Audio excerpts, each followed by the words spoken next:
অসংখ্য শুকরিয়া। আল্লাহ তাআলা বলেন, লাইন শাকারতুম, যদি তোমরা আমার শুকরিয়া আদায় না করো, লাইন শাকারতুম লাযীদান্নাকুম, যদি আমার শুকরিয়া যদি আদায় করো, লাযীদান্নাকুম, আমি আল্লাহ অবশ্যই তোমাদেরকে নিয়ামত বাড়িয়ে দেব। ওয়ালাইন কাফারতুম, আর যদি তোমরা আমার নিয়ামতের নাশকর করো, তাহলে তোমরা জেনে রাখো, ইন্না আযাবি লাশাদীদ, নিশ্চয়ই আমার আযাব বড় কঠিন। আল্লাহর ঘরের মেহমান বৃন্দ, আজকের এই জুমায় আমি আপনাদের খেদমতে যে বিষয়ের উপর আমি কথা বলবো, সেই বিষয় হলো আত্মশুদ্ধি, অর্থাৎ তাজকিয়াতুন নফস, আত্মার পরিশুদ্ধি।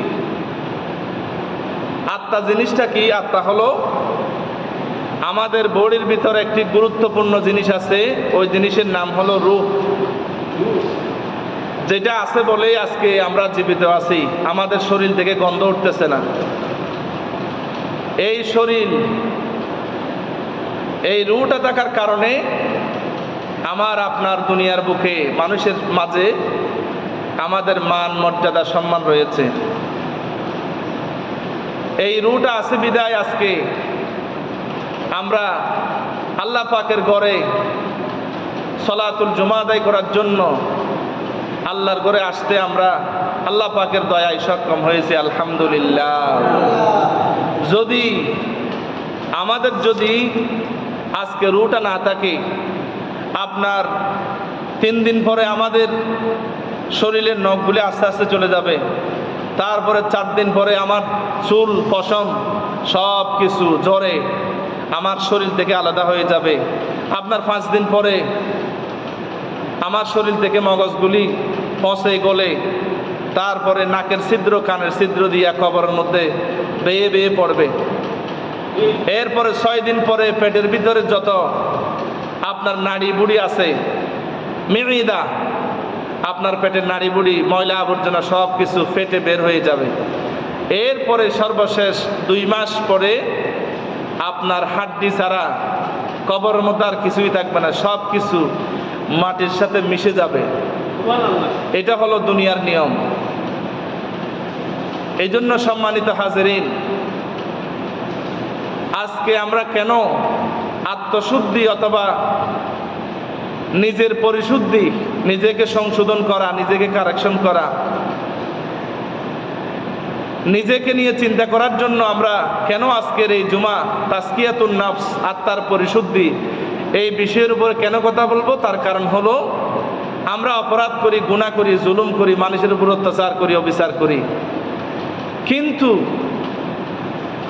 আপনি যখন মানুষের উপর জুলুম করবেন, জুলুম করেন, অবিচার করেন, অন্যায় করেন, এরপরে সাথে সাথে কিন্তু ফেরেশতারা, কাদের ফেরেশতা লিখে না, সময় দেয় যাতে আমার বান্দা তওবা করতে পারে। কারণ সাথে সাথে যদি বাম কাদের ফেরেশতা লিখে ফেলে, তাহলে এরপরে যদি 2 দিন পরে যায় আমার বান্দা যদি তওবা করে, তাহলে এই গুনাহ লিখে তো আর দাম নাই, আবার কাটাছিটা করতে হবে। এই জন্য আল্লাহ পাকের দয়া মায়া মোহাব্বত সবচেয়ে বেশি বান্দাদের প্রতি। সাথে সাথে বান্দা যখন গুনাহ করে, সাথে সাথে বাম কাদের ফেরেশতা লিখেন না, 1 বার 2 বার 3 বার সময় দেয়। এমনকি বান্দা যখন গুনাহ করার পরে বান্দাকে একবার সময় দিবে, তওবা করে কিনা, ফিরে আসে কিনা, এরপরে বান্দাকে আবার সময় দিবে, এরপরে দ্বিতীয়বার সময় দিবে, তৃতীয়বার, সর্বশেষ 3 বার সময় দেওয়ার পরে দেখা যাচ্ছে আল্লাহর বান্দারা অপরাধ করার পরে ফিরে আসে না। তাহলে এরপরে ডান কাদের ফেরেশতার অনুমতি ক্রমে মাত্র একটা গুনাহ ওই বাম কাদের ফেরেশতা লিখে রাখে, আলহামদুলিল্লাহ। অথচ ডান কাদের ফেরেশতা মাত্র একটা যদি নেক কাজ করেন, সাথে সাথে অনতিবিলম্বে 10টা সওয়াব ডান কাদের ফেরেশতার সাথে সাথে লিখে ফেলে আলহামদুলিল্লাহ। এরপরেও আল্লাহ পাকের দয়া মায়া মহাব্বত আমরা বোঝার চেষ্টাও করি না।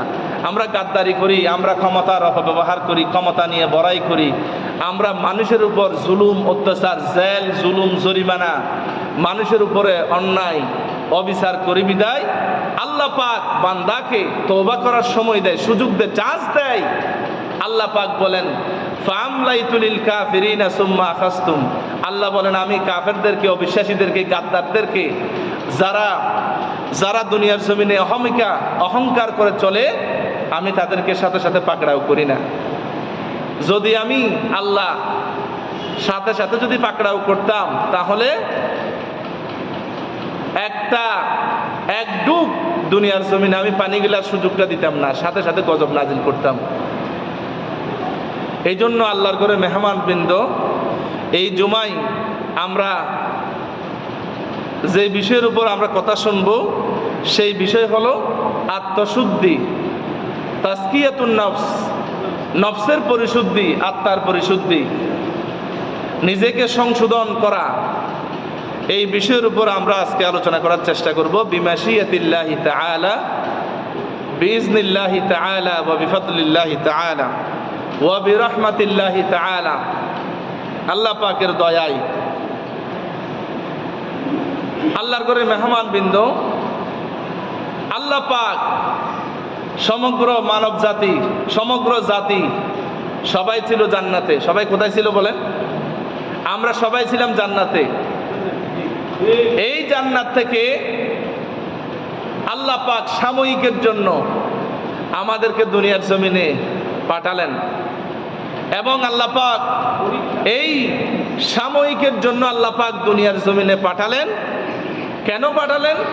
আল্লাযী খালাকাল মাউতা ওয়াল হায়াতা লিয়াবলুয়াকুম আইয়ুকুম আহসানু আমালা, লিয়াবলুয়াকুম মা'নাহু লিয়ামতাহিনাকুম, তোমাদেরকে পরীক্ষা করার জন্য, লিয়াখতাবিরাকুম,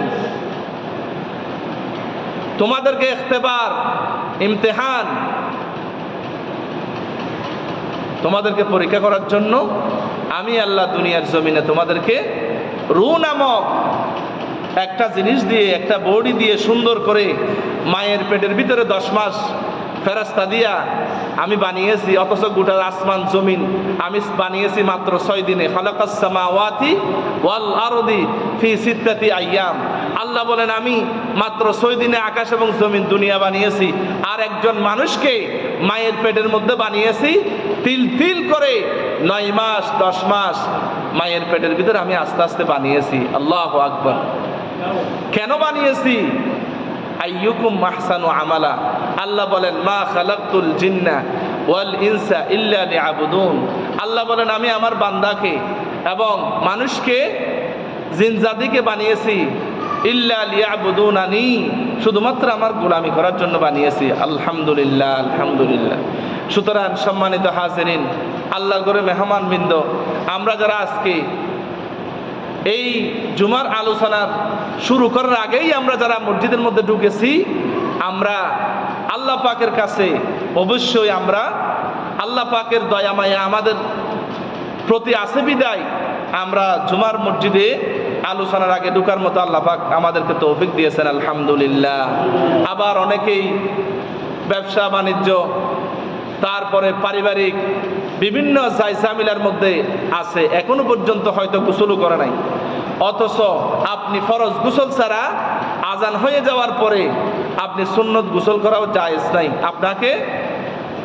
আপনি সলাতুল জুমার গুরুত্ব যদি বুঝেন, তাহলে আপনাকে সুন্নত গোসলও না করে আপনাকে মসজিদে, আপনাকে যত দ্রুত সম্ভব ফাসআউ ইলা যিকিরিল্লাহ, আপনি যেভাবে সাফা মারওয়া যেভাবে আপনি চক্কর দেন, সেইভাবে দৌড়ে দৌড়ে তাড়াহুড়া করে মসজিদের ইলা যিকিরিল্লাহ, আল্লাহ পাকের জিকিরের দিকে, নামাজের দিকে চলে আসো। আলহামদুলিল্লাহ, আলহামদুলিল্লাহ। সম্মানিত হাজিরিন, এই জন্য আমরা যারা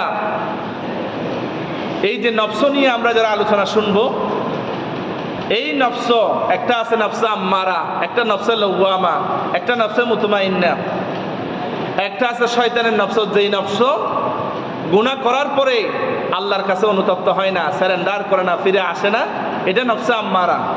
এরপরে নফসে লাওয়ামা, যেই নফস হয়তো ভুলক্রমে শয়তানের দোকায় পড়ে গুনাহ করেছে, কিন্তু সাথে সাথে বুঝার পরে এরপরে গুনাহ করার পরে সে বুঝতে পারে আমি তো অন্যায় করে ফেলেছি, আল্লাহর কাছে সারেন্ডার করে আবার তওবা করে কাটি বান্দা হয়ে যায়। এটা হলো নফসে লাওয়ামা। এরপরে নফসে মুতমাইন্না, নবীদের নফস, আউলিয়া কেরামদের নফস, শুহাদাই কেরাম, আসফিয়াই কেরাম, আউলিয়া কেরাম, প্রকৃত মুমিন মুসলমানদের নফস হলো নফসে মুতমাইন্না। এই নফসকে আল্লাহ পাক সুন্দর করে দুনিয়া থেকে যখন নিয়ে যাবেন, আল্লাহ পাক কত সুন্দর করে আদর করে বলে, ইয়া আইয়াতুহান নাফসুল মুতমাইন্না, ও নফসে মুতমাইন্না। নফসে মুতমাইন্না অর্থ কি? অর্থ হলো প্রশান্ত আত্মা। প্রশান্ত আত্মা, পরিশুদ্ধ আত্মা, পিওর আত্মা, পিওর হার্ট, পিওর কলব, নফসে মুতমাইন্না। আল্লাহ পাক বলেন, ইরজিই ইলা রাব্বিকি রাদিয়াতাম মারদিয়া। তুমি যেমন আল্লাহর প্রতি রাজি খুশি আছো, আল্লাহও তোমার প্রতি সন্তুষ্ট হয়ে গেছে, তুমি এখন আল্লাহর দিকে তুমি চলে যাও। ইরজিই, ব্যাক করো, প্রত্যাবর্তন করো আল্লাহ পাকের দিকে। ফাদখুলি ফি ইবাদি, আমার বান্দাদের মধ্যে প্রবেশ করো, অর্থাৎ আমার প্রকৃত মুমিন মুসলমান হও, ইমানদার হও, নামাজি মুত্তাকি পরহেজগার বান্দা হও। ওয়াদখুলি জান্নাতি, যদি তুমি আমার বান্দার ভিতরে ঢুকতে পারো, ফাদখুলি ফি ইবাদি, আমার বান্দার ভিতরে যদি ঢুকতে পারো, তাহলে তোমাকে আমি জান্নাতের ভিতরে ঢুকার ব্যবস্থা করে দেবো। আলহামদুলিল্লাহ। এটাই হলো এক নাম্বার পরিশুদ্ধ প্রশান্ত নফস মুতমাইন্না। এটার মালিক আমাদেরকে হতে হবে। এটার মালিক যদিও হতে না পারি, আমাদেরকে অন্তত নফসে লাওয়ামা, যেই নফস অপরাধ করার পরে, মুজরিম ডিফল্টার হওয়ার পরে আল্লাহর কাছে সারেন্ডার করে, সেই নফসের মালিক যেন আমরা হতে পারি। আল্লাহ পাক যেন তৌফিক দেন, বলি আমিন। আল্লাহর ঘরে মেহমান বৃন্দ, সুতরাং আল্লাহ পাক আমাকে আপনাকে প্রথমে রেখেছিলেন জান্নাতে। এই জান্নাত থেকে আমাদেরকে আল্লাহ পাক সাময়িকের জন্য আল্লাহ পাক দুনিয়ার জমিনে পাঠাবেন। আমার মা এবং বাবার মাধ্যমে আমাকে আপনাকে এক ফোঁটা নাপাক পানিকে মায়ের রেহেমের মধ্যে, মায়ের তল পেটে, ওয়াল্লাযী ইউসাউবিরুকুম ফিল আরহামি কাইফা ইয়াশা, আল্লাহ বলেন আমি রেহেমের ভিতরে আমার ইচ্ছে অনুযায়ী আমার পছন্দ মতো আমি এক ফোঁটা নাপাক পানিকে মায়ের রেহেমের মধ্যে জমা করে ফেরেশতা দিয়ে আস্তে আস্তে আমি বান্দাকে প্রথমে নুতফা, বীর্য, যেই বীর্য কেউ 1 টাকা দিয়ে 1 পয়সা দিয়ে কিনবে না, সেই বীর্য দিয়ে আল্লাহ পাক আমাকে আপনাকে বানাচ্ছেন। চিন্তা করেছেন? আল্লাহ পাক বলেছেন ওয়া কুনতুম আমওয়াতান, তোমরা ছিলে মৃত, আমরা কিছুই ছিলাম না। লাম ইয়াকুন শাইয়্যাম মাযকুরা, আল্লাহ সূরা দাহারের শুরুতে বলেছেন, পরিচয় দেওয়ার মতো আইডেন্টিটি, উল্লেখযোগ্য বিষয়বস্তু হিসাবে আমি কিছুই ছিলাম না। সে আল্লাহ পাক কত ক্ষমতা, ফাআলুল লিমা ইউরিদ। আল্লাহ বলেন আমি যেটা ইচ্ছা করি আমি সেটা করতে পারি। যেমন হযরতে মারিয়াম আলাইহিস সালাতু ওয়াস সালামকে বললেন, নুবাশশিরুকা বিগুলামিন আলিম। হযরত মারিয়ামকে আল্লাহ বললেন, মারিয়াম আমি তোমার পেটে বাচ্চা দেব। হযরত মারিয়াম বলতেছে, আল্লাহ পাক, আয় আল্লাহ, লাম ইয়ামসাসনি বাশার, আমাকে তো কোনো পুরুষ স্পর্শ করে নাই, আমার বিবাহ হয় নাই, কিভাবে আমার বাচ্চা হবে? আল্লাহ বললেন, কাযালিক, যেভাবে আমি আল্লাহ ইচ্ছা করি। আলহামদুলিল্লাহ বলবেন না? আল্লাহ পাক বলেন, মায়ের রেহেমের মধ্যে আস্তে আস্তে সুন্দর করে বান্দাকে আদর করে বডি স্ট্রাকচার, ফাকাসাউনাল ইযামা লাহমা, আল্লাহ বলেন হাড্ডি গোশত চামড়া দিয়া আমি বডি বানিয়েছি। এরপরে বডি বানানোর পরে ফেরেশতাদেরকে আর দায়িত্ব থেকে অব্যাহতি দিয়ে আমি আল্লাহ নিজের হাতে মাথার ব্রেইন এবং যেটা সবচেয়ে দামি রূহ আত্মা, সেই আত্মাটা আমি আল্লাহ নিজের হাতে ফানাফাখনা মিন রূহিনা, আল্লাহ পাক কোরআনের মধ্যে বলেন আমি আল্লাহ নিজের হাতে এই রূহ জিনিসটা, এই জীবনটা আমি আল্লাহ নিজের হাতে মায়ের রেহেমের মধ্যে ঢুকিয়ে দিয়েছি। আলহামদুলিল্লাহ। আল্লাহ বলেন খলাকতু বিয়াদিয়া, আমার বান্দাদেরকে বানিয়েছি আমি আল্লাহ নিজের হাতে। সুতরাং আল্লাহর করে মেহমান বৃন্দ, এই যে আল্লাহ পাক আমাদেরকে জান্নাতের মধ্যে রাখলেন, রাখার পরে আল্লাহ পাক বললেন আমি তোমাদেরকে দুনিয়ার মধ্যে পাঠাবো, কিন্তু দুনিয়ার মধ্যে যাওয়ার পরে তোমরা সাময়িকের জন্য দুনিয়ায় যাবে, এই দুনিয়া থেকে কিভাবে আবার জান্নাতে আসতে পারো সেই ক্রাইটেরিয়া, রুট ম্যাপ আমি আল্লাহ তোমাদেরকে বলে দেব। আলহামদুলিল্লাহ। আসমানি কিতাব 104খানা কিতাব, লক্ষাধিক পয়গম্বরের কিতাব, যত আসমানি কিতাব আছে তাওরাত, জাবুর, ইনজিল, কোরআন, যত বড় বড় কিতাব আছে বেদ, বাইবেল, ত্রিপিটক, রামায়ণ, জিন্দাবিস্তা থেকে শুরু করে যত রকমের কিতাব আছে দুনিয়ার বুকে, সমস্ত কিতাবের মধ্যে সর্বশ্রেষ্ঠ কিতাব হলো আল কুরআনুল কারীম। আল কুরআনু কিতাবুল্লাহ, এই কুরআন হলো আল্লাহ পাকের কিতাব। এই কুরআনের ভিতরে সবচেয়ে গুরুত্বপূর্ণ সূরা হলো সূরা ফাতিহা। এই সূরা ফাতিহার ভিতরে আল্লাহ পাক বান্দাদেরকে শিখাই দিলেন কিভাবে আমার কাছে চাইবে, কিভাবে তোমরা আবার সাময়িকের জন্য তোমাদেরকে দুনিয়ার বুকে পাঠিয়েছি, আবার কিভাবে তোমরা জান্নাতে আসতে পারো সেই পথ আমি আল্লাহ তোমাদেরকে ইন্ডিকেশন করব, নেভিগেট করব। আমি আল্লাহ তোমাদেরকে সব কিছু দেখাই দেব। কিভাবে দেখাবো? আল্লাহ রাব্বুল আলামিন বলেন ইহদিনাস সিরাতাল মুস্তাকিম সিরাতাল্লাযীনা আন'আমতা আলাইহিম গায়রিল মাগদুবি আলাইহিম ওয়ালাদ-দাল্লিন। আল্লাহ পাক বললেন আমরা আল্লাহর কাছে একটা দাবি জানাই, এই সূরা ফাতিহা একটা অভিনন্দন পত্র। আল্লাহর কাছ থেকে আপনি কিভাবে চাইবেন, কোন অ্যাঙ্গেলে আপনি আল্লাহর কাছ থেকে চাইবেন, আল্লাহ পাক সব কিছু শিখাই দিলেন। যেমন আপনার একজন এমপি মন্ত্রী যদি আসে, যেমন আমাদের দীপঙ্কর বাবু যদি আসে, তাহলে ওনার কাছ থেকে যদি কিছু চাইতে হয়, যেমন আমাদের বাইতুলিল্লাহ শাহীজাহ মসজিদ, আমি এখানে যখন উনি আসছিলেন আমি সবার সামনে, এই অংশবাই সবার সামনে আমি বলেছি আপনার কাছে আমাদের একটা দাবি, সেটা হলো সবার কাছে এই বাইতুলিল্লাহ শাহীজাহ মসজিদ হলো পুরা উপজেলার মধ্যে এটা কেন্দ্রীয় মসজিদ, কিন্তু এই মসজিদটা এত অবহেলিত, এত নিষ্পেষিত এতিম মসজিদ, আমার মনে হয় এরকম মসজিদ গ্রামে গঞ্জে পাহাড়ে পর্বতে এরকম কোনো মসজিদ নাই।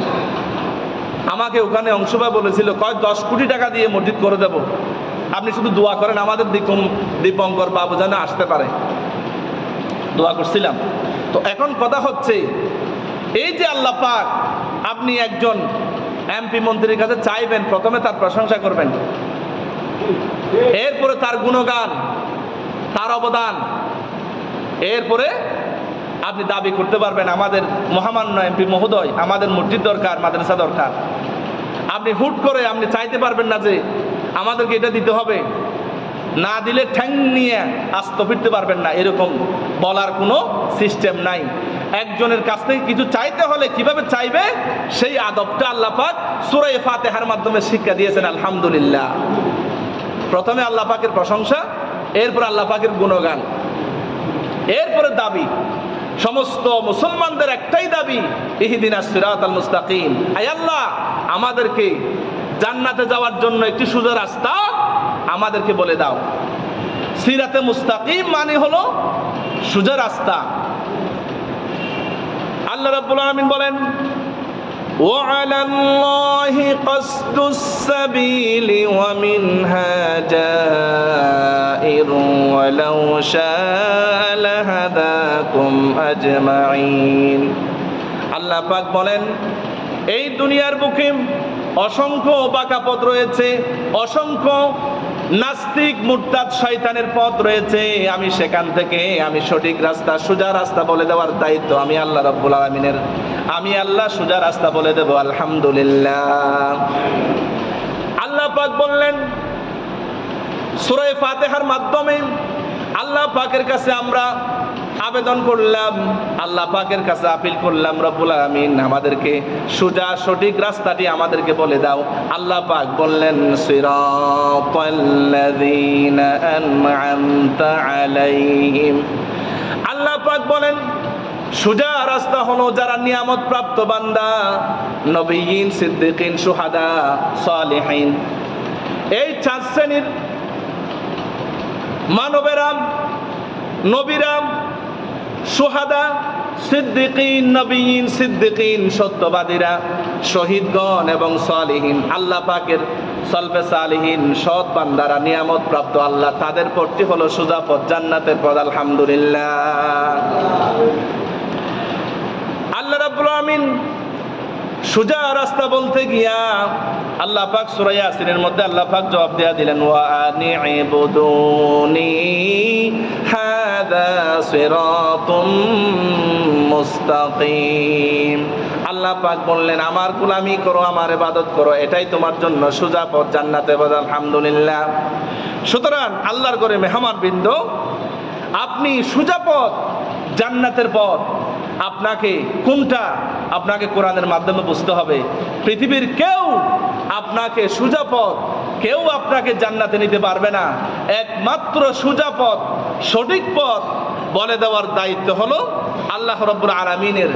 এবং এই সোজা পথে যারা চলেছেন এরা হলো নিয়ামত প্রাপ্ত। সিরাতাল্লাযীনা আন'আমতা আলাইহিম, আয় আল্লাহ যাদেরকে তুমি অনুগ্রহ করেছো, যাদেরকে তুমি নিয়ামত দিয়ে ধন্য করেছো, সেই সোয়া লক্ষ পয়গম্বর, সোয়া লক্ষ পয়গম্বর আল্লাহ পাক আমাদেরকে যে দুনিয়ার মধ্যে পাঠাবেন এবং পাঠানোর পরে আল্লাহ যে সোজা রাস্তা বলে দিবেন, এই সোজা রাস্তা আমাদেরকে কিভাবে দেখাইলেন?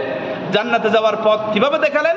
সোয়া লক্ষ নবীর মাধ্যমে এবং আল্লাহ পাক কোরআন নামক কিতাব পাঠানোর মাধ্যমে আল্লাহ পাক আমাদেরকে জান্নাতের পথটি বলে দিয়েছেন, আলহামদুলিল্লাহ। এই কোরআনটাই হলো মূল, এই কোরআনটাই হলো সোজা পথ এবং জান্নাতে যাওয়ার পথ। কেন, কিভাবে বুঝবো? সাহাবায়ে কেরাম নবী করিম সাল্লাল্লাহু আলাইহি ওয়াসাল্লামের কলিজার টুকরা স্ত্রী হযরতে মা আয়েশা রাদিয়াল্লাহু তাআলা আনহাকে জিজ্ঞেস করলেন, ইয়া আয়েশাতা কাইফা খুলুকুর রাসূল সাল্লাল্লাহু আলাইহি ওয়াসাল্লাম, হে মা আয়েশা আমার নবী মুহাম্মদ রাসূলুল্লাহ সাল্লাল্লাহু আলাইহি ওয়াসাল্লামের চরিত্রটা কেমন একটু বলে দেন। তখন হযরতে মা আয়েশা রাদিয়াল্লাহু তাআলা আনহা বললেন, আমা কারাতাল কোরআন, তোমরা কি কোরআন পড়ো না? তোমরা কোরআন পড়ো না? তোমরা কানা খুলুকুহু আল কোরআন, নবী করিম সাল্লাল্লাহু আলাইহি ওয়াসাল্লামের চরিত্র হলো গোটা কোরআন শরীফ। বলেন আলহামদুলিল্লাহ। এটাই হলো, এই কোরআনটাই হলো জান্নাতে যাওয়ার জন্য একটা রশি, একটা পথের জন্য একটা দিশা, ওয়াসিতা, ওসিলা, মিডিয়া হলো আল কোরআন। যেমন আল্লাহ পাক কোরআনের মধ্যে বলেছেন, আল্লাহ পাক বলেন ওয়াতাসিমু বিহাবলিল্লাহি জামিআন ওয়া লা তাফাররাকু। আল্লাহ পাক বললেন তোমরা সবাই ঐক্যবদ্ধ হয়ে আল্লাহ পাকের রশি, আল্লাহ পাকের রজ্জু এই কোরআনকে আঁকড়ে ধরো, তোমরা বিচ্ছিন্ন হইও না, আলহামদুলিল্লাহ। আল্লাহ পাক বললেন তোমাদেরকে কোরআন নামক যে রশি দিয়েছি, দুনিয়া নামক কুয়ার ভিতরে তোমাদেরকে ফেলে দিয়েছি, তোমরা এই কোরআনের সমস্ত বিধানগুলি নিজের জীবনে ইমপ্লিমেন্ট করে, বাস্তবায়ন করে, তাদবিক করে তোমরা আবার জান্নাতে আসতে পারো, সেজন্য আমি কোরআন নামক রশি দুনিয়ার বুকে ফেলে দিয়েছি, আলহামদুলিল্লাহ, আলহামদুলিল্লাহ। এই জন্য কোরআনের সমস্ত বিধানগুলি মানা আমরা মনে করি কোরআন শুধু তাবিজের কিতাব, কোরআন শুধু জারফুকের কিতাব, কোরআন শুধু মিলাদ কিয়াম খতম পড়ার কিতাব না। কোরআন হলো মুসলমানদের জন্য কনস্টিটিউশন, সংবিধান। ডক্টর কামালের লিখিত সংবিধান যেরকম বাংলাদেশের অ্যামেন্ডমেন্ট হয়েছে, পরিবর্তন হয়েছে, কিন্তু আল্লাহ পাক যে সংবিধান দিয়েছেন ইলা ইয়াউমিল কিয়ামা, কিয়ামত পর্যন্ত পৃথিবীর কোনো অভিশপ্ত, পৃথিবীর কোনো নাস্তিক মুরতাদ এই কোরআনের একটা হরফ বর্ণ তাবদীল তাহারিফ করার ক্ষমতা কিয়ামত পর্যন্ত কারো থাকবে না। আলহামদুলিল্লাহ। এটা এমন একটি কোরআন, এমন একটি কিতাব, এটা মুহাম্মদ রাসূলুল্লাহ সাল্লাল্লাহু আলাইহি ওয়াসাল্লামের জীবনের সর্বশ্রেষ্ঠ মুজিজা। সমস্ত নবীদের, পয়গম্বরদের সমস্ত মুজিজা বন্ধ হয়ে গেছে, কিন্তু মুহাম্মদ রাসূলুল্লাহ সাল্লাল্লাহু আলাইহি ওয়াসাল্লামের মুজিজা, সর্বশ্রেষ্ঠ মুজিজা কোরআন কিয়ামত পর্যন্ত থাকবে। ইলা ইয়াউমিল কিয়ামা লা তুহসা আজাইবুহু ওয়ালা তুবলা গারাইবুহু। কোরআনের আশ্চর্য, কোরআন কোনোদিন ছিন্ন পুরাণ হবে না। আলহামদুলিল্লাহ, আলহামদুলিল্লাহ।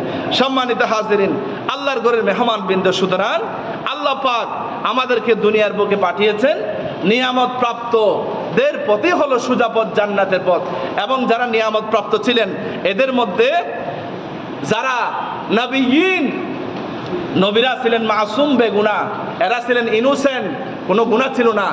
এই নবীরা সম্পূর্ণ নেভিগেটেড ছিল, পরিচালিত ছিল মহান আল্লাহ তাআলার মাধ্যমে।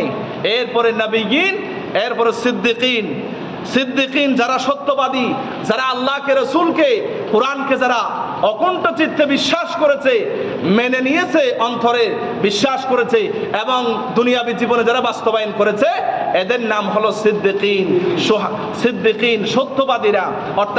অর্থাৎ সমস্ত সাহাবায়ে কেরাম, তাবেঈন, তবে তাবেঈন, আইম্মে মুজতাহিদিন, শুহাদা, সিদ্দিকিন, সালিহিন, মুহাদ্দিসিন, মুফাসসিরিন, মুফাক্কিরিন, মুহাক্কিকিন, উলামা, ফুদালা, সুলাহা, এরাই হলো সত্যবাদী। আলহামদুলিল্লাহ। এদের মধ্য থেকে একজন হলেন হযরতে ওমর রাদিয়াল্লাহু তাআলা আনহু। হযরত ওমর ছিলেন মক্কাতুল মুকাররমা, মাক্কি জীবনের, আরবের মক্কা নগরীর সবচেয়ে বড় সন্ত্রাস, টপ টেরর ছিলেন হযরত ওমর। কিন্তু সেই টপ টেররকে আল্লাহ পাক যখন হেদায়েত দিলেন, আল্লাহ পাক নবী করিম সাল্লাল্লাহু আলাইহি সাল্লামের দুয়ার বরকতে যখন আল্লাহ পাক তাকে হেদায়েত দিলেন, হযরত ওমর এমন পর্যায়ে চলে গেলেন, হযরত ওমর সম্পর্কে নবী করিম সাল্লাল্লাহু আলাইহি সাল্লাম বলেন, লাউ কানা বা'দি নাবিয়্যান লাকানা ওমর। আমার পরে তো কোনো নবী হবে না, যদি নবী হওয়ার মতো যদি সিস্টেম থাকতো, রসম থাকতো, তাহলে অবশ্যই হযরত ওমর নবী হয়ে যেত। আলহামদুলিল্লাহ। কেন? কারণ হযরত ওমর বলেছিলেন, আমার শাসনামলে এই ফুরাতের কূলে যদি একটা কুকুরও যদি না খেয়ে মারা যায়, আমি আল্লাহর কাছে জবাবদিহি করতে হবে আল্লাহর কাছে। আলহামদুলিল্লাহ। কিন্তু আমাদের আজকে বাংলাদেশে বিভিন্ন জায়গায় মানুষকে যেভাবে মরতে হচ্ছে, কিন্তু যদি আজকে তাদের বুকে যদি আজকে খোলাফায়ে রাশেদিন, যদি আল্লাহ এবং রসুলের জ্ঞান, যদি কোরআন হাদিসের জ্ঞান যদি তাদের মধ্যে থাকতো, তাহলে একটা মানুষকে হত্যা করা ফাকান্নামা কাতালান নাসা জামিআ, একটা মানুষকে হত্যা করা মানেই হলো সে নিশ্চিত জাহান্নামী, এবং সে যেন গোটা দুনিয়ার মানুষগুলিকে হত্যা করলো। নাউযুবিল্লাহি মিন যালিক। সেই হযরত ওমর হলেন নিয়ামত প্রাপ্ত। হযরত ওমরের পথটাই ছিল জান্নাতের পথ। হযরতে নবী করিম সাল্লাল্লাহু আলাইহি সাল্লাম বললেন, ওমর, আমি যখন মেরাজে গিয়েছিলাম, আমি জান্নাত আমাকে দেখানো হয়েছে, জান্নাতের ভিতর একটি আমি দালান দেখেছি, মহল দেখেছি, খুব সুন্দর, চমকালো, সুন্দর একটি পাথর দিয়ে মোড়ানো নির্মিত একটি মহল দেখেছি। কিন্তু আমি আল্লাহর নবী মুহাম্মদ রাসূলুল্লাহ সাল্লাল্লাহু আলাইহি ওয়াসাল্লাম চাইলে ওই ঘরের মধ্যে আমি জান্নাতের ভিতরে আমি ঢুকতে পারতাম জিবরাইলের মাধ্যমে, কিন্তু আমি তোমার অনুমতি ব্যতীত আমি সেই ঘরের মধ্যে প্রবেশ করি নাই। আলহামদুলিল্লাহ। কোথায় আল্লাহর নবী, কোথায় ওমর?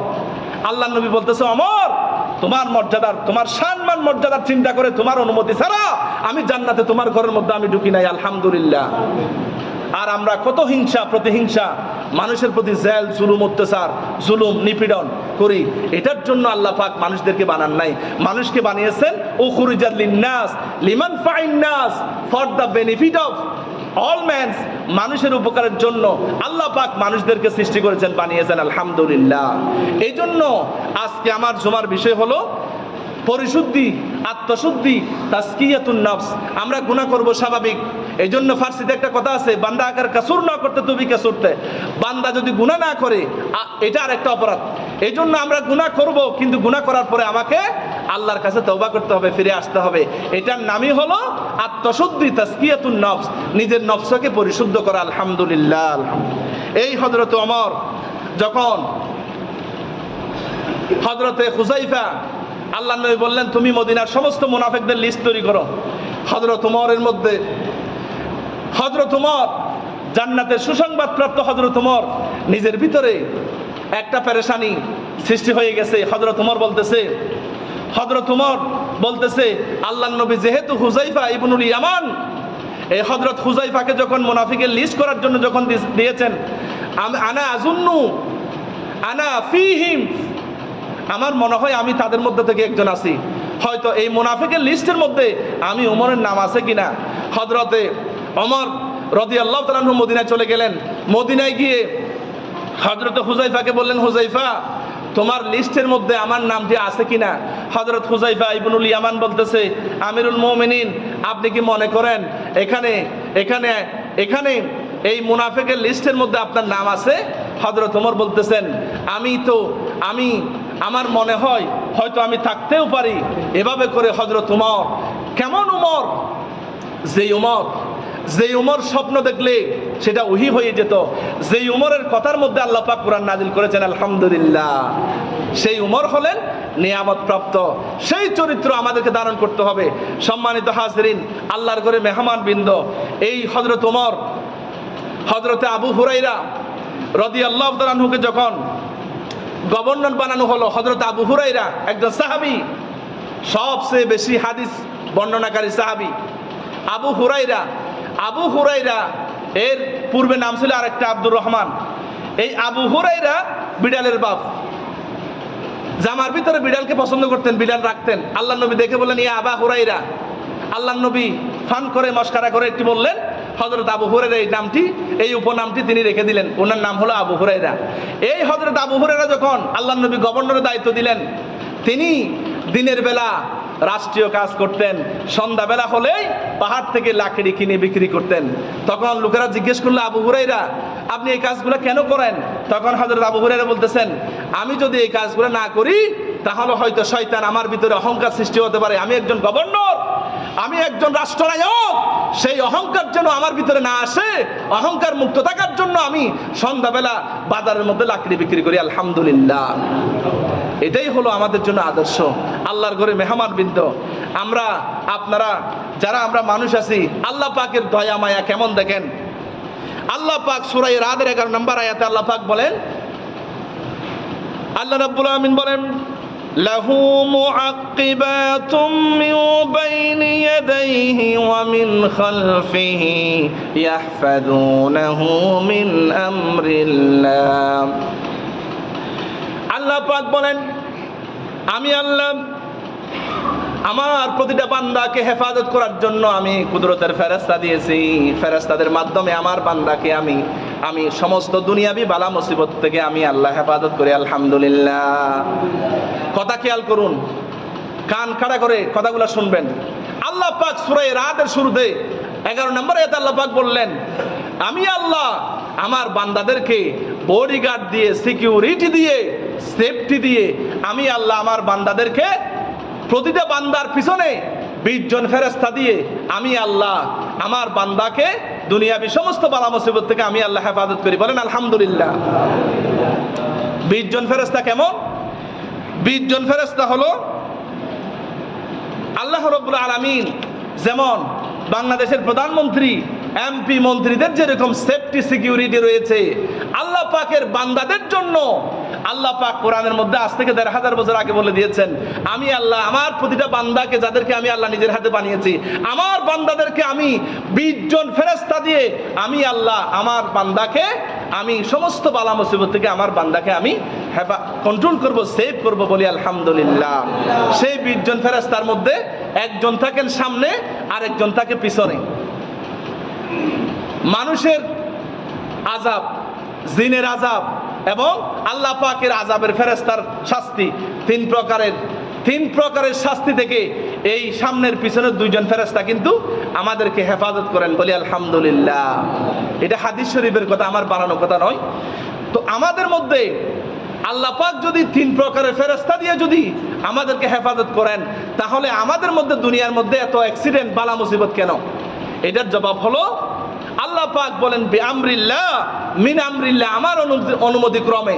আপনি যখন আল্লাহ নাফরমানি করবেন, আল্লাহর যখন রাগ গুসা যখন বেশি হয়ে যাবে, আল্লাহ পাক বান্দার হেফাজত নিরাপত্তা, যেমন যে সমস্ত মানুষেরা নামাজ পড়ে না আল্লাহর সাথে তার সাথে সম্পর্ক থাকে না, যেমন নবী করিম সাল্লাল্লাহু আলাইহি সাল্লাম বলেন মান তারাকা সালাতা মাকতুবাতান মুতাআম্মিদান ফাকাদ বারিয়াত মিনহু জিম্মাতুল্লাহি আযজা ওয়া জাল, যারা নামাজ পড়ে না তাদের সাথে আল্লাহ সেফটি ফেরেশতা দিয়ে তাদেরকে রক্ষা করে না, বলি নাউযু বিল্লাহি মিন যালিক। এখন আল্লাহ পাক যখন কিছুক্ষণের জন্য বলেন তোমরা সেফটি সিকিউরিটি থেকে তোমরা মুক্ত হয়ে যাও, তখন আল্লাহ পাক এর আযাব গজব অথবা জিনের আসর আমাদের উপরে পড়ে থাকে। এরপরে দুইজন ফেরেশতা আপনারা পাইলেন, এরপরে আর দুইজন ফেরেশতা হলো আপনার দুই কাঁধের ফেরেশতা, ডান কাঁধের ফেরেশতা, কিরামান কাতিবিন ইয়ালামুনা মা তাফআলুন। আল্লাহ পাক বললেন আমি দুইজন সম্মানিত রাইটার, লেখক আমি আল্লাহ কাদের মধ্যে দিয়েছি। এই ডান কাদের ফেরেশতা লিখবেন ভালোগুলি, বাম কাদের ফেরেশতা লিখবেন খারাপগুলি। এখন ডান কাদের ফেরেশতা যখন বান্দা যখন একটা ভালো কাজ করবে, সাথে সাথে একটা ভালো কাজের বিনিময়ে বিলম্ব না করে ডান কাদের ফেরেশতা একটা ভালো কাজের জন্য 10টা সওয়াব লিখে রাখেন, আলহামদুলিল্লাহ। কিন্তু বাম কাদের ফেরেশতা আপনি যখন একটা অন্যায় কাজ করবেন সিদ্ধান্ত নিয়েছেন কিন্তু এখনো করেন নাই, বাম কাদের ফেরেশতা কোনো গুনাহ লিখেন না। এরপরে যখন আপনি গুনাহটি সম্পাদন করবেন, করে ফেলবেন, এরপরেও বাম কাদের ফেরেশতা গুনাহ লিখে না। বাম কাদের ফেরেশতা ডান কাদের ফেরেশতাকে জিজ্ঞেস করে ভাই এই ব্যক্তি তো গুনাহ করলো, এখন কি করব?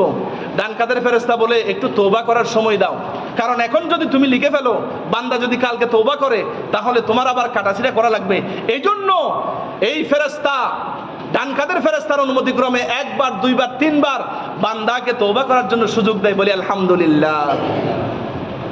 এরপরে যখন বান্দা তওবা করে না, ফিরে আসে না, একটা গুনাহ সাথে সাথে লিখে ফেলে বাম কাদের ফেরেশতা, এভাবে করে। এরপরে আর দুইটা ফেরেশতা হলো এখানে দুই টুটের মধ্যে, অর্থাৎ আল্লাহ পাকের হাবিব নবী করিম সাল্লাল্লাহু আলাইহি সাল্লামের প্রতি আমরা যে দরুদ পড়ি, এই দরুদের সবগুলি সংরক্ষণ করার জন্য আল্লাহ পাক দুইজন ফেরেশতা নির্ধারিত করেছেন, আলহামদুলিল্লাহ। এরপরে এই দুইজন ফেরেশতা, এই যে আমরা মুখের মাধ্যমে অসংখ্য গুনাহ করি, নবী করিম সাল্লাল্লাহু আলাইহি ওয়াসাল্লাম বলেন যে তোমরা যদি দুইটা জিনিসের গ্যারান্টি দিতে পারো, আদামাল্লাহুল জান্নাহ, I will give him the surety of জান্নাহ, আমি তাকে জান্নাতের গ্যারান্টি দেবো। একটা হলো মুখমণ্ডল আর একটা হলো লজ্জাস্থান। এখন এই মুখটাকে আমরা কতটুকু সেফ রাখি? মানুষের গীবত, শিকায়ত, ক্রিটিসাইজ, পরনিন্দা, হারাম, সুদ, ঘুষ, এরপরে সিগারেট, মদ, জুয়া, ইয়াবা, আমরা পুরা মুখটা নাপাক করে ফেলি, অথচ এই মুখটা মায়ের পেটের মধ্যেও পবিত্র রেখেছেন আল্লাহ পাক, বলেন আলহামদুলিল্লাহ। এই দুইজন ফেরেশতা লিখেন। এরপরে আর দুইজন ফেরেশতা হলো দুই চোখের মধ্যে দুইজন ফেরেশতা আল্লাহ পাক দিয়েছেন।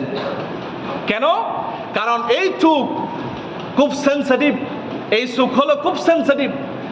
চোখ আমাদের শরীরের প্রতিটা অঙ্গের সাথে ঘষা লাগে অথবা ধাক্কা খায়, কিন্তু চোখের সাথে কোনো ধাক্কা খায় না।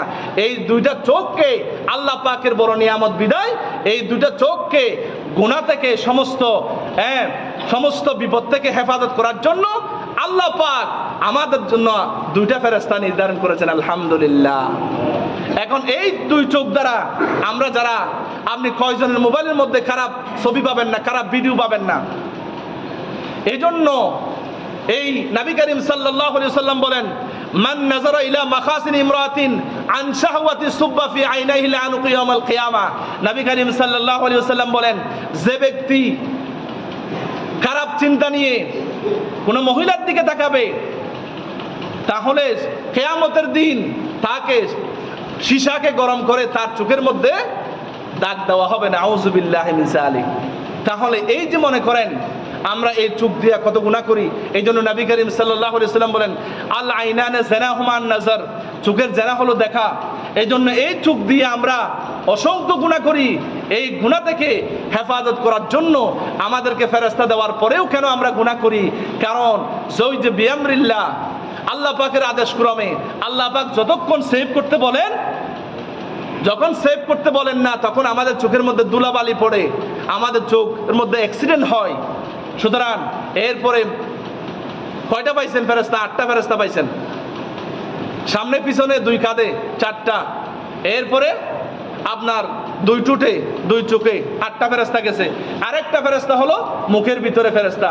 আমরা অনেক সময় রাতের বেলা ঘুমানোর সময় হা করে ঘুমাই, অনেকে জিহ্বা বের করে, অসংখ্য বিভিন্ন পোকা প্রাণী সাপ বিচ্ছু ঢুকতে পারে, না ঢুকার জন্য সারা রাত ডিউটি করার জন্য একটা ফেরেশতা মুখের ভিতরে নিয়োজিত রাখেন। আলহামদুলিল্লাহ বলবেন না ভাই? এরপরে আরেকটা ফেরেশতা হলো কপালের মধ্যে থাকে।